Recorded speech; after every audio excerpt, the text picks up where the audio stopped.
Your child, because of the executive deficit, is going to need to be made more accountable to others. We've already talked about a lot of this, but let's just go back over it in more specifics.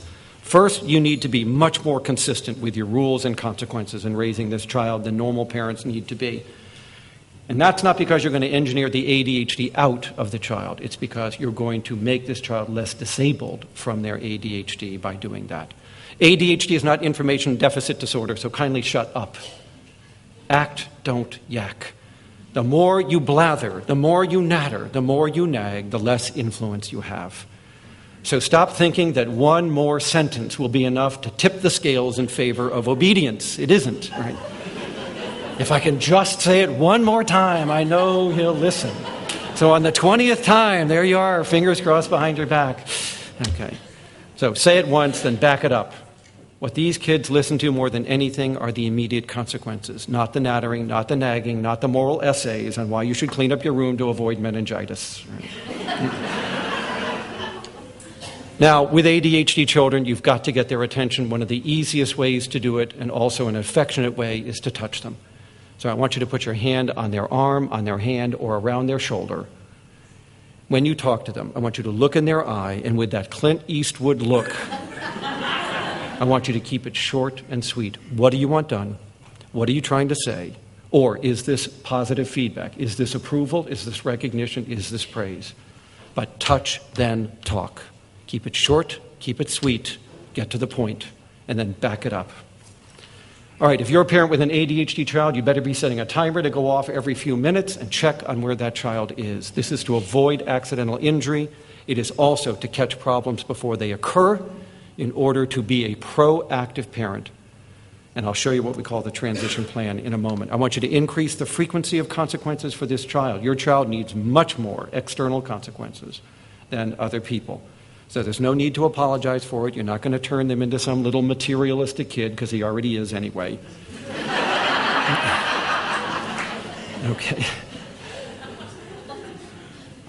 Okay, here's one. He's got a short attention span. Duh, break the work into small pieces. Stop trying to torture his attention span to become longer than it possibly could ever be. So remember the 30% rule. Reduce the age by 30%. That's his attention span. I have to cut the work into that short a period. So instead of 30 problems all at once, you get 5. Then you do them, bring them up to me. I will take a pair of scissors and snip off the next 5 math problems and give them back to you. This is how you're going to take exams. This is how you're going to do your work. Small chunks, frequent breaks. Not one chunk all at once. By the way, that is better than giving extra time on an exam even to a college student. Extra time on an exam to someone with no sense of time is a dumb idea. You stole that from the learning disabilities because you didn't know what the heck else to ask for. So I guess we'll just ask for extra time. Well, extra time to somebody with this disorder is the definition of hell. You want to know why? Because if you have no sense of time, I want you to remember back to when you were 5 and it was the week before Christmas. What did that feel like, huh? Like molasses, this slow moving. Well, that's what it feels like to somebody with ADHD, and you just gave them an extra hour. Oh, great. Right? They're up, they're out the door before you even know it. I love this extra time recommendation because it's so stupid, right? What you should be doing is called time off the clock. You get a stopwatch. On that stopwatch is going to be the length of time everybody else gets. Start the watch, and any time you like, you can stop it. Stand up, stretch, take a break, ask me a question, come back, start the watch.